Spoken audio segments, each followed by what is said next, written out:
आज आपके लिए एक बहुत अच्छी बात सुनाने जा रहा हूँ। ज्ञान की बात है, कृपया ध्यान से सुनना। तो आइए श्रोताओ, चलते हैं मूल कहानी पर। एक समय की बात है, एक भोपालगढ़ नगरी में एक राजा राज्य किया करते थे। उसी भोपालगढ़ नगरी में एक छोटी सी झोंपड़ी बना करके एक बंजारा और एक बंजारी रहा करते थे। जो गाड़ियाँ लुहार होते हैं, गाय चराने वाले होते हैं, इसी प्रकार से एक बंजारा जाति होती है। वो बड़ी ही ईमानदार प्रजाति होती है। वो बड़े ही जो बंजारे जाति के लोग होते हैं वो बड़े ही ईमानदार होते हैं। तो श्रोताओं, एक बंजारा और बंजारी अपनी झोंपड़ी में आराम से शयन कर रहे थे। तो देखिए श्रोताओं, जो बंजारी थी वो कोकला शास्त्र पढ़ी हुई थी, यानी कि पशु पक्षी जो भी बोलते थे सबको वो आसानी से समझ लेती थी। तो रात्रि के 12 बजे के समथिंग और एक सियार जोर से बोला कि इस नगरी में मैं बहुत जोर से आवाज दे रहा हूँ। यदि कोई जागता हो और मेरी आवाज को समझ रहा हो तो कान खोल करके सुन ले कि आज रात के 10 बजे कहीं दूर एक मारवाड़ी सेठ नदी को पार करता हुआ और नदी में बह गया और वो हमारे राज्य में आकर के मृत्यु को प्राप्त हुआ है। और मरते ही उस नदी के पानी के बाहर आकर वो हमारे राज्य में पड़ा हुआ है। और उसके पास में 14 हीरे मोती हैं जो बड़े ही कीमती हैं। यदि कोई मेरी बात को सुन रहा हो तो वो उन हीरे मोतियों को ला करके अपने पास में रख सकता है। अब श्रोता, उस सारी नगरी में कोई भी उस सियार की भाषा को नहीं जानता। जानती तो सिर्फ वो बंजारी जानती थी। वो पशु पक्षियों की भाषा को अच्छी तरह से समझती थी। उस सियार की बात को सुनकर के वो तुरंत अपने बंजारे के पास से खड़ी होकर के अपने पैरों में जूतियां पहन लेती है। और जूतियां पहन करके जैसे ही अपने दरवाजे से बाहर निकली तो बंजारे को पीछे से चेत हो जाता है और वो देखता है कि आधी रात के समय में मेरी पत्नी कहाँ जा रही है। ये बंजारी पता नहीं कहाँ पर जाने वाली है, इसको आज छुप करके देखना चाहिए। बंजारी आगे आगे जाती है और पीछे पीछे बंजारा अपने हाथ में एक छड़ी लेकर के चल देता है और अपने मन में विचार करता है कि यदि ये बंजारी किसी गैर मर्द के पास में जाएगी तो मैं आज इसको मार मार करके इसके प्राण निकाल दूंगा। लेकिन श्रोताओं, जब काफी घने जंगलों में होकर के वो बंजारी गुजरने लगी और पीछे पीछे बंजारा जा रहा था तो बंजारे के मन में एक भय उत्पन्न हो गया कि मुझे तो लगता है ये बंजारी मेरी पत्नी नहीं है बल्कि कोई डायन है और ये डायन मुझे इस जंगल में मार भी सकती है, इसका कोई भरोसा नहीं है। लेकिन फिर भी वो हिम्मत लगा करके और उसके पीछे पीछे चलने लगता है। वो सीधी उस लाश के पास में जाती है। अब लाश के पास में बैठ करके वो उसके कमर में बंधे हुए सारे हीरे मोतियों को खोलने लगती है। तो बंजारा समझ जाता है कि ये वास्तव में मेरी पत्नी जो बंजारी है ये मेरी पत्नी नहीं है, ये अवश्य ही कोई डायन है और ये मुझे अवश्य मार डालेगी, क्योंकि ये तो लाश को भी खा रही है। ये तो बहुत ही भयानक डायन है। जब ये मरी हुई लाश को नहीं छोड़ रही तो ये मुझे जीवित कैसे छोड़ेगी। इसलिए वो सीधा दौड़ता हुआ अपने घर पर नहीं जाता है और सीधा उस भोपालगढ़ नगरी के राजा के पास में पहुंच जाता है। श्रोताओं, रात्रि के समय में द्वारपाल उस बंजारे को बाहरी रोक लेते हैं और कहते हैं, आप सुबह सूर्योदय होने पर राजा से अवश्य मिल सकते हो, उससे पहले हम आपको अंदर नहीं जाने देंगे। बंजारा घबराया हुआ उसके शरीर में कपकपी लगी हुई थी और उन दोनों पहरेदारों के पास में ही अपनी रात्रि गुजारता है। श्रोताओं, इधर वो बंजारी उस लाश में से अनेकों हीरे मोतियों को अपने साड़ी के पल्लू में बांध करके और अपने घर पर पहुंच जाती है। लेकिन वहां पर उसे बंजारा दिखाई नहीं दिया तो उसके मन में कई शंकाएं उत्पन्न हो गई कि मेरा पति पता नहीं मुझे छोड़ करके कहाँ चला गया, और वो चिंता में डूब जाती है। कुछ समय पश्चात श्रोताओं, सूर्योदय हो जाता है और 10 बज जाते हैं। 10 बजे राजा का दरबार खुला तो दरबार में सर्वप्रथम वो बंजारा दाखिल हो जाता है और राजा के सामने हाथ जोड़कर विनती करने लगता है कि सुनो राजन, मैं आपसे न्याय मांगने आया हूँ। राजा कहने लगा, ऐसी कौन सी बात हो गई कि आप मुझसे सुबह सुबह ही न्याय मांगने के लिए आ चुके हो। श्रोताओं, बंजारा कहने लगता है कि हे महाराज, मेरे घर में मेरी पत्नी है। वो मेरी पत्नी नहीं बल्कि एक डायन है। वो किसी भी वक्त मुझे मार करके खा सकती है, क्योंकि वो तो मरी हुई लाश को भी खा जाती है। तो मैं तो जीवित इंसान हूँ, पता नहीं किस दिन उसका मन बदल जाए और वो मेरे पर आक्रमण कर दे। राजा कहने लगा, तो इसमें मैं क्या कर सकता हूँ? वो तेरी पत्नी है, तू जान और तेरा काम जान। बंजारा कहने लगा कि महाराज, मैं आपकी नगरी का एक छोटा सा बंजारा हूँ, आप मेरी सहायता अवश्य करें।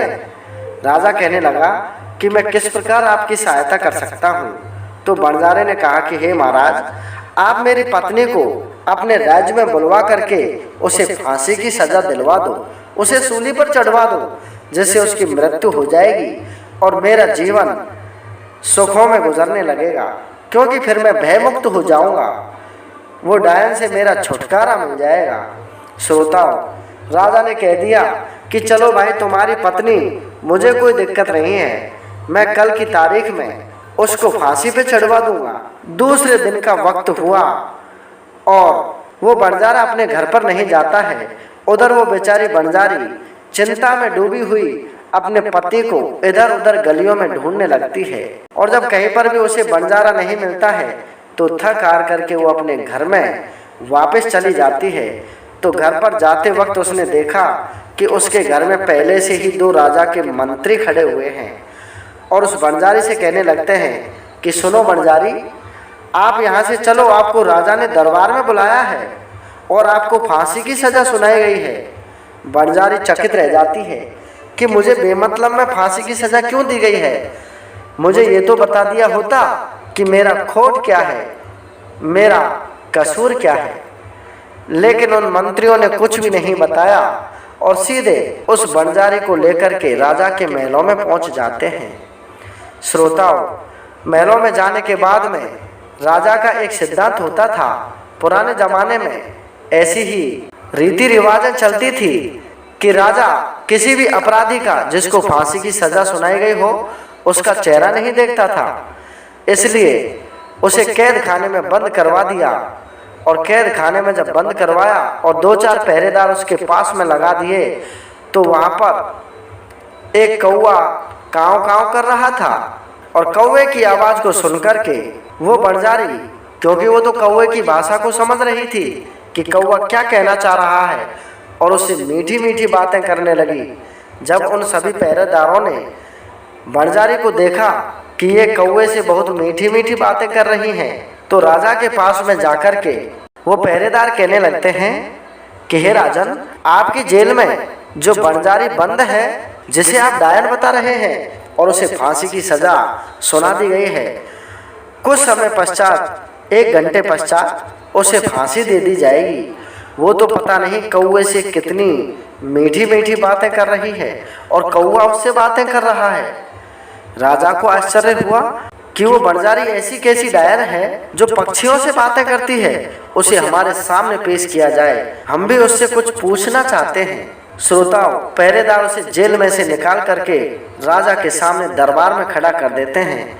तो राजा पूछने लगता है, क्यों रे बंजारी, आप उस कौवे से क्या बातें कर रही थी? बंजारी कहने लगी कि महाराज, मैं कोकला शास्त्र पढ़ी हुई हूँ और मैं सभी पशु पक्षियों की भाषा को अच्छी तरह समझती हूँ, इसलिए मैं उस कौवे से बातें कर रही थी, लेकिन मेरा फांसी का समय पूर्ण हो चुका है। आप मुझे फांसी पर चढ़वा दीजिए। सारी बातों में यदि आप फंस जाओगे तो मेरा फांसी का समय बीत जाएगा। वैसे तो मुझे बेकसूर फांसी दी गई है, लेकिन फिर भी आपके आदेश का उल्लंघन हो जाएगा यदि मुझे फांसी पर नहीं चढ़ाया गया तो। राजा उससे कहने लगा कि सुन बंजारी, तू पशु पक्षियों से बातें कर सकती है तो हम तुझे फांसी पर नहीं चढ़ाएंगे, लेकिन शर्त एक होगी कि आपको ये बताना पड़ेगा आप उस कौवे से क्या बातें कर रही थी। श्रोता, उस बंजारी ने राजा से कहा कि सुनो राजन, यदि आप पूछना ही चाहते हैं तो मेरी बात कान खोल करके सुन लेना। वो कौवा मुझसे कह रहा था कि सुनो बंजारी, राजा के सिंहासन के नीचे 7 हाथ गड्ढा खुदवा करके देख लो, वहां पर 1.25 मन सोना दबा हुआ है।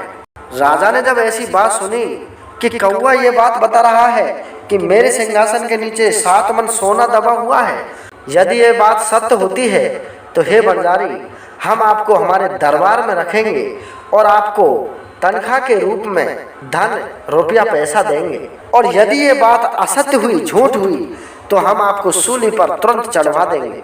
श्रोताओं, राजा के सिंहासन को वहां से हटाया गया और तुरंत उसने अपने मजदूरों को लगा दिया। 7 हाथ जमीन में गड्ढा खोदने पर देखा तो 1.25 मन सोने का कलश भरा हुआ पड़ा है, जिसमें हीरे मोतियों से जड़े हुए जेवरात पड़े हुए थे। वो जेवरात उसी राजा के परदादा के हुआ करते थे, लेकिन वो उन्हें उसी जमीन में गाड़ करके मर चुका था। उसने किसी को बताया भी नहीं था, इसलिए वो कौवा बोल रहा था। उस कौवे को आभास हुआ था कि इस राजा के सिंहासन के नीचे 1.25 मन सोना दबा हुआ है। श्रोता, सोने को देख करके राजा बड़ा प्रसन्न हुआ और उस बंजारी की फांसी को टाल दिया गया। तभी बंजारी कहने लगी कि सुनो महाराज, मेरा पति तो पागल है। मुझे एक सियार ने बताया था कि नदी में बह करके एक लाश आ रही है और उस लाश के पास में अनेकों हीरे मोती हैं। वो मारवाड़ी व्यापारी है, वो नदी को पार करते हुए बह चुका है और उसके पास में काफ़ी हीरे मोती हैं। मैं उस लाश में से उन हीरे मोतियों को खोल करके लाई थी, जो देखो अभी भी मेरे पल्लू में बंधे हुए हैं। ये तो मेरा पति पागल है कि ये मुझे डायन समझ बैठा और आपके पास में आ गया, वरना हमारे पास भी काफ़ी धन और रुपया पैसा होता। श्रोताओं, राजा ने उस बंजारी को प्रसन्न होकर के उस 1.25 मन सोने में से 5 किलो सोना दान में दे दिया, और जो उसके पास में हीरे मोती थे उनको भी उसे वापस दे दिया, और उसके पति और उस बंजारी के पति को समझा करके उन दोनों के लिए एक अच्छा सा महल बनवाकर अपने ही महल के सामने रख लिया। जब भी कोई ऐसी बातें होती या उस राज्य पर कोई भी आक्रमण करने की सोचता तो पहले ही पशु पक्षियों को आभास हो जाता, और वो बंजारी उनकी भाषा को समझ करके राजा को सारी बातें पहले ही बता दिया करती थी। सारा भविष्य राजा को बताने लगी। श्रोताओं, इस कहानी से हमें यही शिक्षा लेनी चाहिए कि कभी भी किसी इंसान की सारी बातों को बिना देखे, बिना सोचे समझे उस पर झूठा इल्जाम नहीं लगाना चाहिए। जैसे उस बंजारे ने अपनी ही पत्नी को डायन समझ करके राजा से कहलवा कर उसे फांसी की सजा चढ़वा दी गई। पहले उस बात का पूरा निचोड़ निकालना चाहिए, उसके बाद में कोई भी आगे का एक्शन लेना चाहिए। उससे पहले बिना सोचे समझे ऐसी बातें कभी नहीं करनी चाहिए। श्रोताओं, आपसे एक निवेदन है, यदि ये कहानी आपको अच्छी लगी हो तो इस वीडियो को लाइक कर दें और कमेंट में बता दें कि ये कहानी आपको कैसी लगी है। जय हिंद, जय भारत।